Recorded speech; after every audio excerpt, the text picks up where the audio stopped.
A poor rancher's kindness brought 1,000 Apaches to his ranch at dawn. Hello, everyone. Before we begin today's story, I have a small favor to ask. Please hit subscribe and turn on the notification bell so you never miss our channel's new videos. It is quick, free, and the best way to support us in bringing you more dramatic stories. Your support means the world to us. Where are you watching from? Drop your city or country in the comments below. Thank you very much. The morning that changed everything began.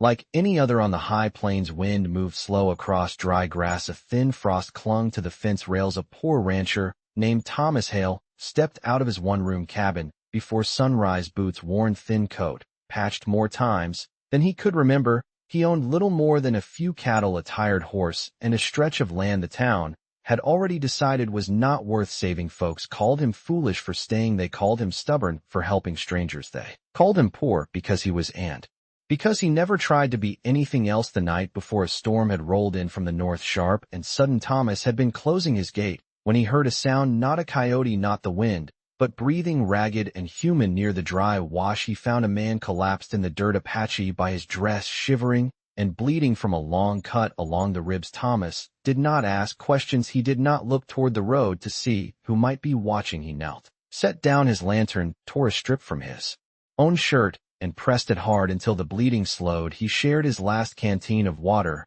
and the last of his beans, warming them by the fire while the storm rattled the walls. The Apache man woke, once eyes wide with fear. Thomas raised empty hands and spoke soft words about warmth and rest. He gave up his bed and took the floor. When dawn came, the man was gone, leaving only a small leather cord on the table. Thomas thought no more of it. Kindness was not something he counted. He spent the day mending wire and checking calves. By nightfall, he slept with the easy quiet of a man who had done what felt right. Long before the sun rose, the horse grew restless. The cattle shifted and breathed as one. Thomas stepped outside and felt the air change. It was not fear, it was weight. Along the horizon, shadows gathered, then resolved into riders, rows upon rows, stretching farther than he could count.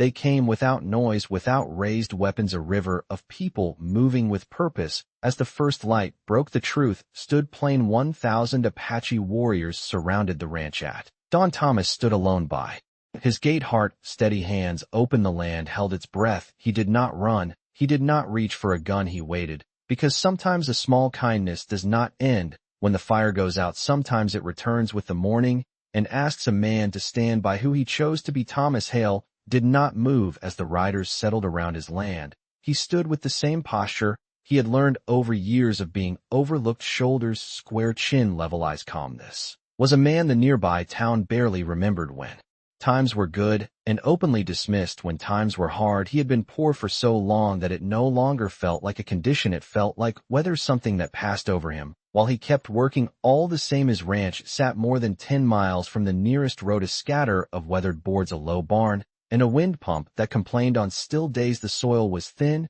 and stubborn. The grass grew in patches that looked hopeful from a distance and gave up close. He had tried farming once and learned quickly that the land demanded more than he could give. He kept cattle instead, not many, just enough to keep him fed when the seasons were kind and alive. When they were not, the town had once offered him a buyout, then laughed when he refused. They said the land was useless. They said no man should choose to live alone so far from help. They said he was stubborn and slow and foolish for turning away easy money. Thomas had nodded and gone back to his work. He had learned early that arguing with people who believed they were right was like arguing with drought. Years before he had been married, his wife had loved the quiet and the sky and the way the stars came down low at night. Their child had lived only a short while, a soft breath of a life that never learned to cry. After that, the quiet grew heavier. The town offered sympathy, then moved on. Thomas stayed. He stayed because leaving felt like surrender, and staying felt like keeping a promise he had made.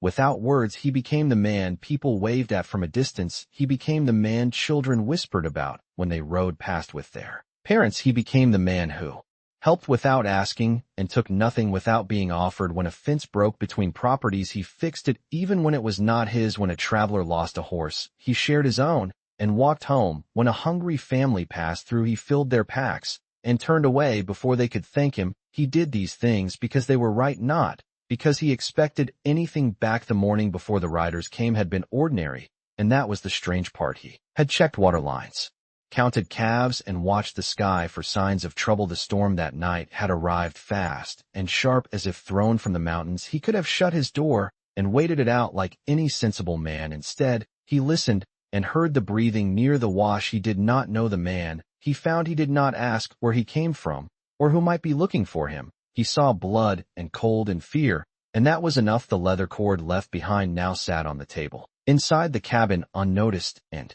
unconsidered. Thomas did not collect tokens. He did not keep score. As the riders waited in silence, the wind eased, and the frost melted from the rails. The cattle calmed. The horse lowered its head. Thomas felt the weight of the moment press against his chest, but it did not bend him. He had lived with less than this, and carried heavier things alone. Whatever this was, whatever it meant, it had grown from a simple choice made in the dark, and Thomas Hale stood ready to answer for it without regret. The silence held while Thomas Hale let his mind drift back to the night that had started all of this. The wind had howled across the plain, carrying sleet that stung the skin and turned the ground slick. He remembered the way the lantern light shook in his hand as he followed the sound of breathing toward the dry wash. It had been shallow and broken like air dragged through gravel. The man lay half covered in mud, coat torn, hands numb with cold. Thomas saw the blood first dark against pale skin, and the way the chest struggled to rise. He knelt without thinking, because thinking would have given fear time to speak. The cut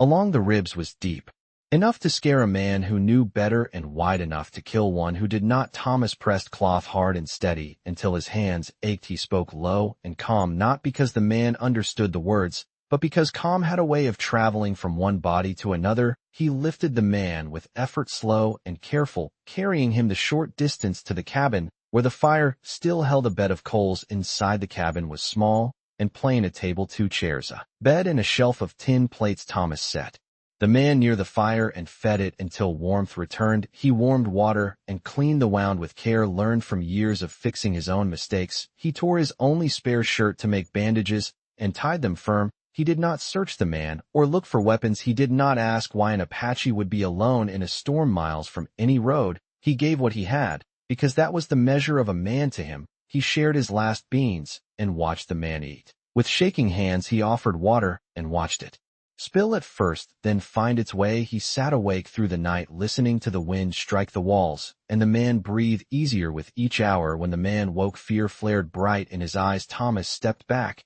and showed empty hands. He nodded toward the fire and the food, and then away toward the door, giving space, because dignity mattered even when words failed. The man slept again, and before dawn he rose and went without sound, leaving only a leather cord on the table. Thomas noticed it later and set it aside without thought. The morning after was plain and honest. He mended wire, checked the calves, and counted what little feed remained. He forgot the storm as storms were meant to be forgotten. He did not tell the town, because there was nothing to tell. He did not expect thanks, because thanks was not the point now. With 1,000 riders waiting, and the sun lifting the land into color, Thomas felt that same calm settle in his chest. The choice he had made in the dark was simple and clean. It did not belong to fear or pride. It belonged to a rule older than fences and deeds. If a man is hurt, you help him. If a man is cold, you give warmth. If a man is afraid, you do not add to it. The riders did not move, and Thomas did not move. The wind passed through and carried the smell of horses and leather. He could feel eyes on him, not sharp, not angry, but weighing. He understood then that kindness does not end when the door closes. It walks on its own path. It finds its way back when it is ready, and when it does, it asks a man to stand exactly where he stood when he first chose to be kind. After the riders settled into stillness, Thomas Hale let the memory of the days between the storm and this dawn pass through him like a slow wind. He remembered how ordinary those days had felt, and how that ordinariness now seemed almost unreal. The morning after the Apache man left, he swept the cabin and set the leather cord on the shelf beside the tin plates, not as a keepsake, but because clutter made him uneasy. He went back to work, because work was how he marked time. He fixed a loose hinge on the barn door. He hauled water from the pump until his shoulders burned. He counted feed and made quiet plans for winter. He did not feel watched. He did not feel chosen. He felt the same, as always, steady and small beneath a wide sky. In town a few days later, he traded a calf for grain. The shopkeeper eyed him the way men do when they are curious but unwilling to ask questions. No one spoke of the storm. No one spoke of Apaches moving through the region. There were rumors, as there always were, but Thomas did not carry rumors home. He carried grain and nails and a length of rope, and the weight of a life lived plainly. Nights came early and cold. He sat by the fire.